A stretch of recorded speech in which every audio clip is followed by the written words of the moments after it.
Sir 1K subscribers complete ಆಗಿ 2 ವಾರ ಆಗಿದೆ, ಇನ್ನೂ ವಾಚ್ ಟೈಮ್ ಕಂಪ್ಲೀಟ್ ಆಗ್ತಾ ಇಲ್ಲ. ಬ್ರೋ 4000 ವಾಚ್ ಟೈಮ್ ಕಂಪ್ಲೀಟ್ ಮಾಡೋಕ್ಕೆ ಏನಾದರೂ ಟಿಪ್ಸ್ ಇದೆನಾ? 4000 ಗಂಟೆ ವಾಚ್ ಟೈಮ್ 3 ತಿಂಗಳಾದರೂ ಕಂಪ್ಲೀಟ್ ಆಗ್ತಾ ಇಲ್ಲ. ವಾಚ್ ಟೈಮ್ನ ಎಲ್ಲಿಂದಾದರೂ ಪರ್ಚೇಸ್ ಮಾಡ್ಕೊಳ್ಳ. ಅಣ್ಣ ವಾಚ್ ಟೈಮ್ ಅಂತೂ ಕಂಪ್ಲೀಟ್ ಆಗ್ತಿಲ್ಲ, ಸೊ ಇನ್ಮೇಲೆ ವಿಡಿಯೋ ಮಾಡೋದೇ ನಿಲ್ಲಿಸ್ಬಿಡ್ಲ. ಈಗೇನು ನಿಮಗೆ ಹೇಳಿದ್ನಲ್ಲ, ಇದೆಲ್ಲ ನೀವು ವಾಚ್ ಟೈಮ್ ಬಗ್ಗೆ ಮೆಸೇಜ್ ಮಾಡಿರುವಂತಹ ಕೆಲವು ಪ್ರಶ್ನೆಗಳು.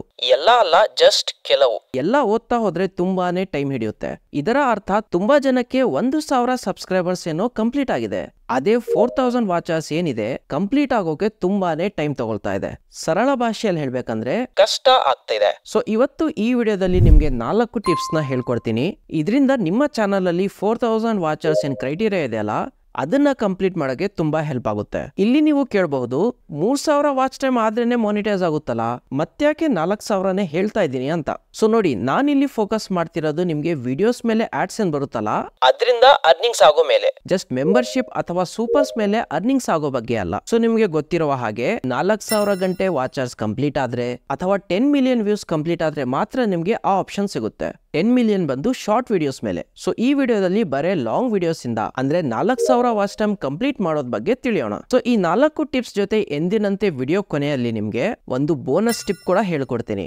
ಇದನ್ನ ನೀವು ಸರಿಯಾಗಿ ಅಪ್ಲೈ ಮಾಡಿದ್ರೆ ಖಂಡಿತವಾಗಿ ನಿಮ್ಮ ವಾಚ್ ಟೈಮ್ 2x ಸ್ಪೀಡ್ ಅಲ್ಲಿ ಕಂಪ್ಲೀಟ್ ಆಗುತ್ತೆ. ಬಟ್ ಇವತ್ತಿನ ಈ ಬೋನಸ್ ಟಿಪ್ ಕೆಲವರಿಗೆ ಇಷ್ಟ ಆಗಲ್ಲ, ಯಾಕಂದ್ರೆ ಸ್ವಲ್ಪ ಜನಕ್ಕೆ ಅದು ಒಂಥರ ಕಹಿ ಮಾತು ಅನ್ಸ್ಬಹುದು. ಎನಿವೇಸ್ ಬನ್ನಿ, ಮಾತುಕತೆ ಜಾಸ್ತಿ ಆಯ್ತು, ಈಗ ಮ್ಯಾಟರ್ಗೆ ಬರೋಣ. ಫಸ್ಟ್ ಬಂದು ಲಾಂಗ್ ಡ್ಯೂರೇಷನ್ ವಿಡಿಯೋಸ್ ನ ಅಪ್ಲೋಡ್ ಮಾಡಿ. ಲಾಂಗ್ ಡ್ಯೂರೇಷನ್ ಅಂದ್ರೆ ಸುಮ್ನೆ ವಿಡಿಯೋ ಮಾಡಿ ಅಪ್ಲೋಡ್ ಮಾಡಕ್ ಹೋಗ್ಬೇಡಿ. ಆ ನಿಮ್ಮ ವಿಡಿಯೋಸ್ ಅಲ್ಲಿ ವ್ಯಾಲ್ಯೂ ಇರ್ಲಿ. ಸುಮ್ನೆ ವಿಡಿಯೋ ಅಪ್ಲೋಡ್ ಮಾಡ್ಬೇಕಂತ ಏನಾದ್ರು ಅಪ್ಲೋಡ್ ಮಾಡ್ಬಿಟ್ರೆ ನಿಮ್ಮ ಚಾನಲ್ ಅಲ್ಲಿ ಇರುವಂತಹ ಎಂಗೇಜ್ಮೆಂಟ್ ಕೂಡ ನೀವು ಹಾಳು ಮಾಡ್ಕೋತೀರಾ. ಎಂಗೇಜ್ಮೆಂಟ್ ಏನಾದ್ರು ಹಾಳಾದ್ರೆ ನಿಮ್ಗೆ ಆ ವಿಡಿಯೋದಿಂದ ವಾಚ್ ಟೈಮ್ ಬರೋದಂತೂ ಮರ್ತ್ ಬಿಡಿ. ಈಗ ನಿಮ್ಗೆ ಲಾಂಗ್ ವಿಡಿಯೋಸ್ ಹಾಕೋದ್ರಿಂದ ಏನು ಅಡ್ವಾಂಟೇಜ್ ಇದೆ ಅಂತ ಹೇಳ್ತೀನಿ. ಉದಾಹರಣೆಗೆ ನಿಮ್ಮ ಚಾನಲ್ ಮಾನಿಟೈಸ್ ಆಗೋಕೆ ಎಷ್ಟು ವಾಚರ್ಸ್ ಕಂಪ್ಲೀಟ್ ಆಗ್ಬೇಕು ಹೇಳಿ? 4000 ವಾಚರ್ಸ್ ಅಂದ್ರೆ 4000 ಗಂಟೆ ವಾಚರ್ಸ್ ಬೇಕು. 1 ಗಂಟೆಗೆ 60 ನಿಮಿಷ. ಇದ್ರಲ್ಲಂತೂ ಏನ್ ಡೌಟ್ ಇಲ್ಲ. ಅದೇ 4000 ಗಂಟೆಗೆ 4000 ಗುಣಾಕಾರ 60 2,40,000 ನಿಮಿಷ. ಬೇಸಿಕ್ ಗಣಿತ.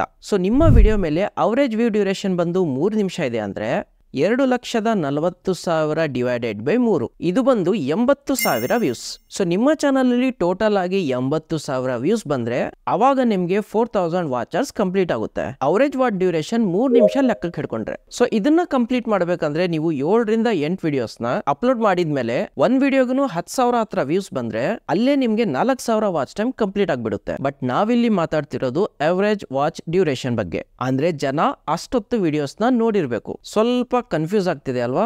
ಓಕೆ, ಸೊ ಇನ್ನು ಸಿಂಪಲ್ ಆಗಿ ಹೇಳ್ಕೊಡ್ತೀನಿ. ಇಲ್ಲಿವರೆಗೂ ನೀವು 3 ನಿಮಿಷದ ವಿಡಿಯೋಸ್ ಮಾಡ್ತಾ ಇದ್ರೆ ಅದನ್ನ ಸ್ವಲ್ಪ ಜಾಸ್ತಿ ಮಾಡಿ 5 ನಿಮಿಷದ ವಿಡಿಯೋಸ್ ಹಾಕಿ. ಅದೇ ಮೊದಲಿಗೆ 5 ನಿಮಿಷದ ವಿಡಿಯೋಸ್ ಮಾಡ್ತಾ ಇದ್ರೆ ಇನ್ನೂ ಸ್ವಲ್ಪ ಜಾಸ್ತಿ ಮಾಡಿ 7 ರಿಂದ 8 ನಿಮಿಷದ ವಿಡಿಯೋಸ್ ನ ಹಾಕಿ. ಆವಾಗ ನಿಮ್ಮ ವಾಚ್ ಡ್ಯೂರೇಷನ್ ಏನಿದೆ ಜಾಸ್ತಿ ಆಗ್ತಾ ಹೋಗುತ್ತೆ. ಬಟ್ ವಿಡಿಯೋದಲ್ಲಿ ಎಂಗೇಜ್ಮೆಂಟ್ ಕಂಟೆಂಟ್ ಕೂಡ ಇರ್ಲಿ. ಸೊ ಮೊದ್ಲೇನ್ ಕ್ಯಾಲ್ಕುಲೇಟ್ ಮಾಡಿದ್ವಲ್ಲ 80,000 ವ್ಯೂಸ್ ಬಂದ್ರೆ ವಾಚ್ ಟೈಮ್ ಕಂಪ್ಲೀಟ್ ಆಗುತ್ತೆ ಅಂತ, ಅದೇ ಬಂದು ಈಗ 2,40,000 ನಿಮಿಷನ 5 ರಿಂದ ಡಿವೈಡ್ ಮಾಡಿದ್ರೆ 48,000 ವ್ಯೂಸ್ ಅಂತ ಬರುತ್ತೆ. ಸೊ ಇದೇ ರೀತಿ ಅವರೇಜ್ ವಾಚ್ ಟೈಮ್ ಡ್ಯೂರೇಷನ್ ಜಾಸ್ತಿ ಆಗ್ತಾ ಹೋದಂಗೆ ನಿಮ್ಮ ವಾಚ್ ಟೈಮ್ ಕೂಡ ಬೇಗ ಕಂಪ್ಲೀಟ್ ಆಗ್ತಾ ಹೋಗುತ್ತೆ. ಬಟ್ ಇದು ಅಷ್ಟೊಂದು ಈಸಿನಾ? ಇದಕ್ಕೆ ಉತ್ತರ ನೋ, ಆದರೆ ಎಸ್. ಅದ್ಯಾಕಂತ ಈ ನೆಕ್ಸ್ಟ್ ಪಾಯಿಂಟ್ ಅಲ್ಲಿ ನಿಮ್ಗೆ ಅರ್ಥ ಆಗುತ್ತೆ. ಅದೇನಂದ್ರೆ ವ್ಯಾಲ್ಯೂಬಲ್ ಕಂಟೆಂಟ್ ನ ಹಾಕೋದು. ನಿಮ್ಮ ಆಡಿಯನ್ಸ್ ನಿಮ್ಮ ಚಾನಲ್ಗೆ ಸಬ್ಸ್ಕ್ರೈಬ್ ಮಾಡಿರೋದು ನಿಮ್ಮ ಚಾನಲ್ ಇಂದ ಅವರಿಗೆ ಒಂದು ವ್ಯಾಲ್ಯೂ ಸಿಗ್ತಾ ಇದೆ ಅಂತ. ಸೊ ಆ ವ್ಯಾಲ್ಯೂನ ಕಳ್ಕೊಳಕ್ ಹೋಗ್ಬೇಡಿ. ನೀವು ವಿಡಿಯೋಸ್ ನ 3 ನಿಮಿಷ ಇರ್ಲಿ ಅಥವಾ 8 ನಿಮಿಷ ಇರ್ಲಿ, ಎಷ್ಟೇ ಡ್ಯೂರೇಷನ್ ವಿಡಿಯೋ ಹಾಕಿದ್ರು ಆ ಕಂಪ್ಲೀಟ್ ವಿಡಿಯೋದಲ್ಲಿ ನಿಮ್ಮ ಆಡಿಯನ್ಸ್ ಗೆ ವ್ಯಾಲ್ಯೂ ಕೊಡೋದನ್ನ ಮರಿಬೇಡಿ. ನಿಮ್ಮ ವಿಡಿಯೋ 3 ನಿಮಿಷ ಇದ್ದು ಅದರ ಫಸ್ಟ್ 2 ಮಿನಿಟ್ಸ್ ಅಲ್ಲಿ ಚಾನಲ್ ನ ಸಬ್ಸ್ಕ್ರೈಬ್ ಮಾಡ್ಕೊಳ್ಳಿ, ಹಾಗೆ ಲೈಕ್ ಮಾಡೋದನ್ನ ಮರಿಬೇಡಿ. ನಿಮ್ಮ ಫ್ರೆಂಡ್ಸ್ ಜೊತೆ ಕೂಡ ಈ ಒಂದು ವಿಡಿಯೋನ ಶೇರ್ ಮಾಡಿ. ನೀವೇನಾದ್ರೂ ಕಸಿನ್ ಜೊತೆ ಇದ್ರೆ ಅವ್ರಿಗೂ ಕೂಡ ಈ ವಿಡಿಯೋನ ತೋರಿಸಿ. ಇದೆಲ್ಲ ಮಾಡಿದ್ಮೇಲೆ ಪಕ್ಕದ ಮನೆಯವ್ರ ಜೊತೆ ವಿಡಿಯೋ ಶೇರ್ ಮಾಡೋದನ್ನ ಮರಿಬೇಡಿ. ಇದೆಲ್ಲ ಬೇಡ. ಎಸ್ಪೆಷಲಿ ನಿಮ್ಮ ಚಾನಲ್ ಏನಾದ್ರೂ ಹೊಸದಾಗಿ ಸ್ಟಾರ್ಟ್ ಮಾಡಿದಿರಾ ಅಂದ್ರೆ ಈ ತಪ್ಪನ್ನ ಮಾಡೋಕೆ ಹೋಗ್ಬೇಡಿ. ನಿಮ್ಮ ಚಾನಲ್ ಅಲ್ಲಿ ಒಳ್ಳೆ ಸಬ್ಸ್ಕ್ರೈಬರ್ಸ್ ಇದ್ದಾರೆ, ಒಳ್ಳೆ ವ್ಯೂಸ್ ಬರುತ್ತಂದ್ರೆ ಅವಾಗ ಮೊದಲಿಗೆ ಈ ರೀತಿ ಹೇಳಿದ್ರು ನಿಮ್ಮ ಆಡಿಯನ್ಸ್ಗೆ ನಂಬಿಕೆ ಇರುತ್ತೆ ವಿಡಿಯೋದಲ್ಲಿ ಮುಂದೆ ಇವರು ವ್ಯಾಲ್ಯೂಬಲ್ ಕಂಟೆಂಟ್ ಕೊಡ್ತಾರೆ ಅಂತ. ಅದೇ ನೀವೇನಾದ್ರೂ ಯೂಟ್ಯೂಬ್ ಅಲ್ಲಿ ಹೊಸದಾಗಿದ್ದೀರಾ, ನಿಮ್ಮ ಚಾನಲ್ ಇನ್ನೂ ಹೊಸದಾಗಿದೆ ಅಂದ್ರೆ ಈ ರೀತಿಯ ಸರ್ಕಸ್ ಮಾಡೋದ್ರಿಂದ ವರ್ಕೌಟ್ ಆಗಲ್ಲ. ನೀವು ವಿಡಿಯೋಸ್ ಅಲ್ಲಿ ಒಳ್ಳೆ ಕಂಟೆಂಟ್ ನ ಕೊಡ್ತಾ ಇದ್ದೀರಾ, ಜನರಿಗೆ ಇಷ್ಟ ಆಗುವಂತಹ ವಿಡಿಯೋಸ್ ನ ಮಾಡ್ತಾ ಇದ್ದೀರಾ ಅಂದ್ರೆ ನೀವು ವಿಡಿಯೋದಲ್ಲಿ ಸಬ್ಸ್ಕ್ರೈಬ್ ಮಾಡ್ಕೊಳ್ಳಿ ಅಂತ ಹೇಳೋ ಅವಶ್ಯಕತೆನೇ ಇರಲ್ಲ. ಆಟೋಮೆಟಿಕ್ ಆಗಿ ನಿಮ್ಗೆ ಸಬ್ಸ್ಕ್ರೈಬರ್ಸ್ ಬರ್ತಾರೆ. ಸೊ ಅದಕ್ಕೆ ವಿಡಿಯೋ ಫಸ್ಟ್ ಅಲ್ಲಿ ವಿಡಿಯೋ ಎದ್ರ ಬಗ್ಗೆ ಇದೆ ಅಂತ ಕ್ವಿಕ್ ಇಂಟ್ರೋ ಕೊಟ್ಟು ಡೈರೆಕ್ಟ್ ಆಗಿ ಮ್ಯಾಟರ್ ನ ಸ್ಟಾರ್ಟ್ ಮಾಡ್ಕೊಳ್ಳಿ. ಸೊ ಈಗ ಥರ್ಡ್ ಪಾಯಿಂಟ್ ಬಂದು ಕನ್ಸಿಸ್ಟೆನ್ಸಿ. ಯೂಟ್ಯೂಬರ್ ಇದ್ದೀರಾ ಅಂದ್ರೆ ಕನ್ಸಿಸ್ಟೆನ್ಸಿ ಅಂತೂ ಬೇಕೇ ಬೇಕು. ಹೇಗೆ ಅಡಿಗೆ ಮಾಡ್ಬೇಕಂದ್ರೆ ಒಲೆ ಹಚ್ಚಲೇಬೇಕು, ಅದೇ ರೀತಿ ನೀವು ಗ್ರೋ ಆಗ್ಬೇಕಂದ್ರೆ ವಿಡಿಯೋ ಅಪ್ಲೋಡ್ ಮಾಡೋದ್ರಲ್ಲಿ ಕನ್ಸಿಸ್ಟೆನ್ಸಿ ಇರಲೇಬೇಕು. ಅದಕ್ಕೆ ಹೇಳೋದು ಕನ್ಸಿಸ್ಟೆನ್ಸಿ ಈಸ್ ದ ಬೀಗದ ಕೈ ಅಂತ. ಇವತ್ತೊಂದು ವಿಡಿಯೋ ಮಾಡಿ ಒಂದ್ ತಿಂಗಳಾದ್ಮೇಲೆ ಇನ್ನೊಂದು ವಿಡಿಯೋ ಮಾಡೋಣಂತೆ, ಅಲ್ಲಿವರೆಗೂ ವಾಚ್ ಟೈಮ್ ಕಂಪ್ಲೀಟ್ ಆಗ್ಬಿಡುತ್ತೆ ಅಂದ್ರೆ ದಾಸರಳ್ಳಿಯಲ್ಲಿ ಡೈನೋಸರ್ಗೆ ವೇಟ್ ಮಾಡ್ದಂಗೆ, ಎರಡೂ ಆಗಲ್ಲ. ಸೊ ಅದಕ್ಕೆ ಒಳ್ಳೆ ಎಫರ್ಟ್ ಹಾಕಿ ಕನ್ಸಿಸ್ಟೆನ್ಸಿಯಿಂದ ವಿಡಿಯೋ ಅಪ್ಲೋಡ್ ಮಾಡ್ತಾ ಇರಿ. ಅವಾಗ ನೋಡಿ ನಿಮ್ಗೆ ಎಲ್ಲಿಂದ ವ್ಯೂಸ್ ಬರ್ತಾ ಇದೆ, ಎಲ್ಲಿಂದ ವಾಚ್ ಟೈಮ್ ಬರ್ತಾ ಇದೆ ನಿಮ್ಗೆ ಟ್ರ್ಯಾಕ್ ಮಾಡೋಕ್ಕಾಗಲ್ಲ. ಅನ್ಕೊಂಡಿರೋ ಟೈಮ್ ಗಿಂತ ಮುಂಚೆನೆ ನಿಮ್ಮ ವಾಚ್ ಟೈಮ್ ಕಂಪ್ಲೀಟ್ ಆಗುತ್ತೆ. ಲಾಸ್ಟ್ ಪಾಯಿಂಟ್ ಬಂದು ಈಗ ಸ್ವಲ್ಪ ಟ್ರೆಂಡಿಂಗ್ ಅಲ್ಲಿ ಇದೆ. ಅದೇನಪ್ಪಾ ಅಂದ್ರೆ ಇಷ್ಟೆಲ್ಲಾ ಕಷ್ಟ ಪಡೋ ಬದಲು ಒಂದ್ ಸ್ವಲ್ಪ ಹಣ ಕೊಟ್ರೆ ಸಾಕು, ನಿಮ್ಮ ಚಾನಲ್ ಅಲ್ಲಿ ಜಸ್ಟ್ ವಾಚ್ ಟೈಮ್ ಅಲ್ಲದೆ ಸಬ್ಸ್ಕ್ರೈಬರ್ಸ್ ಕೂಡ ಕಂಪ್ಲೀಟ್ ಆಗಿ 24 ಗಂಟೆಯಲ್ಲಿ ನಿಮ್ಮ ಚಾನಲ್ ಮಾನಿಟೈಸ್ ಆಗ್ಬಿಡುತ್ತೆ. ಸೊ ಈ ಕನ್ಸಿಸ್ಟೆನ್ಸಿ, ಈ ಬೀಗದ ಕೈ ಯಾವುದೇ ಟೆನ್ಷನ್ ಇರಲ್ಲ. ಯಾವಾಗ್ಲೂ ಶಾರ್ಟ್ ಕಟ್ ನೋಡ್ಬೇಕು, ತುಂಬಾ ಟೈಮ್ ಉಳಿಯುತ್ತೆ. ಆಹಾ ಕೇಳೋಕೆ ಎಷ್ಟು ಮಧುರವಾಗಿದೆ ಅಲ್ವಾ ಈ ವಾಚನ. ಬಟ್ ಇಲ್ಲಿ ಪ್ರಾಬ್ಲಮ್ ಏನಂದ್ರೆ, ಸರಿ 4,000 ವಾಚ್ ಟೈಮ್, 1,000 ಸಬ್ಸ್ಕ್ರೈಬರ್ಸ್ ಏನೋ ನೀವು ದುಡ್ಡು ಕೊಟ್ಟು ಕಂಪ್ಲೀಟ್ ಮಾಡ್ಕೊಂಡ್ರಿ, ಅದಾದ್ಮೇಲೆ ಅದೇ ಬರುತ್ತೆ, ಅದಕ್ಕೆ ವ್ಯೂಸ್ ಬೇಕು ತಾನೆ. ಇಲ್ಲೂ ಕೆಲವ್ರು ಹೇಳ್ತಾರೆ ವ್ಯೂಸ್ ಕೂಡ ನಾವು ಹಣ ಕೊಟ್ಟು ತಗೋಬಹುದು ಅಂತ. ಇಲ್ಲಿ ನನಗೆ ಒಂದು ಚಿಕ್ಕ ಕನ್ಫ್ಯೂಷನ್ ಇದೆ. ಈಗ ನೀವು ವ್ಯೂಸ್ ನ ಹಣ ಕೊಟ್ಟೆ ತಗೋಬಹುದಂದ್ರೆ ವ್ಯೂಸ್ ಇಂದ ನಿಮ್ಗೆ ಹಣ ಯಾಕೆ ಬೇಕು? ಮತ್ತೆ ಚಾನಲ್ ಮಾನಿಟೈಸ್ ಮಾಡೋದೇ ಬೇಡವಲ್ಲ? ಹಣನ ಕೊಟ್ಟು ಅದರಿಂದ ಅರ್ನಿಂಗ್ಸ್ ಮಾಡೋದ್ರಲ್ಲಿ ಏನ್ ಲಾಭ? ಅರ್ಥ ಆಗ್ತಿದೆ ಅಲ್ವಾ? ಇಲ್ಲಿ ನಿಮ್ಮ ಹಣ ಬರೇ ಖರ್ಚಾಗ್ತಿದೆ ಅಷ್ಟೇ. ಸೊ ಸೈಕಲ್ ತರ ಅದೇ ರಾಗ ಅದೇ ತಾಳ. ಇದಕ್ಕೆ ಕನ್ಕ್ಲೂಷನ್, ಆ ಸೈಕಲ್ ನ ಹತ್ತೋಕೆ ಹೋಗ್ಬೇಡಿ, ಆ ಸೈಕಲ್ ಅಲ್ಲೇ ಇರುತ್ತೆ. ಮೊದ್ಲಿಂದ ಏನ್ ನಡ್ಕೊಂತ ಬರ್ತಿದ್ರಲ್ಲ ಅವರು ನಿಮ್ ದಾಟಿ ಮುಂದೋಗ್ಬಿಡ್ತಾರೆ. ಅದಕ್ಕೆ ಹಾರ್ಡ್ ವರ್ಕ್ ಜೊತೆ ಸ್ಮಾರ್ಟ್ ವರ್ಕ್ ಮಾಡಿ ಆರ್ಗ್ಯಾನಿಕ್ ಆಗಿ ನಿಮ್ಮ ಚಾನಲ್ ನ ಗ್ರೋ ಮಾಡಿ. ಇವತ್ತಿಲ್ಲ ನಾಳೆ ಅದರ ಪ್ರತಿಫಲ ಸಿಕ್ಕೇ ಸಿಗುತ್ತೆ. ಸೊ ಇದಾಯ್ತು 4 ಇಂಪಾರ್ಟೆಂಟ್ ಟಿಪ್ಸ್. ಈಗ ಬಂದು ಬೋನಸ್ ಟಿಪ್. ಅದೇನಂದ್ರೆ ಓವರ್ ಕಾನ್ಫಿಡೆನ್ಸ್. ಕೆಲವರು ಹೆಂಗಿರ್ತಾರಪ್ಪ ಅಂದ್ರೆ, ನಾನ್ ಹಾಕೋ ಕಂಟೆಂಟ್ ಟಾಪ್ ಕ್ವಾಲಿಟಿ ಇದೆ, ಅದ್ರಲ್ಲಿ ಯಾವುದೇ ತರದ ಮಿಸ್ಟೇಕ್ಸ್ ಇಲ್ಲ. ಆಡಿಯನ್ಸ್ಗೆ ಇಷ್ಟ ಆಗ್ತಿಲ್ಲ ಅದು ಬೇರೆ ಮಾತು, ಬಟ್ ನಾನು ಯಾವ ರೀತಿ ಕಂಟೆಂಟ್ ಹಾಕ್ಬೇಕು ನನ್ನ ಆಡಿಯನ್ಸ್ ಹೇಳ್ಕೊಡುವ ಅವಶ್ಯಕತೆ ಇಲ್ಲ.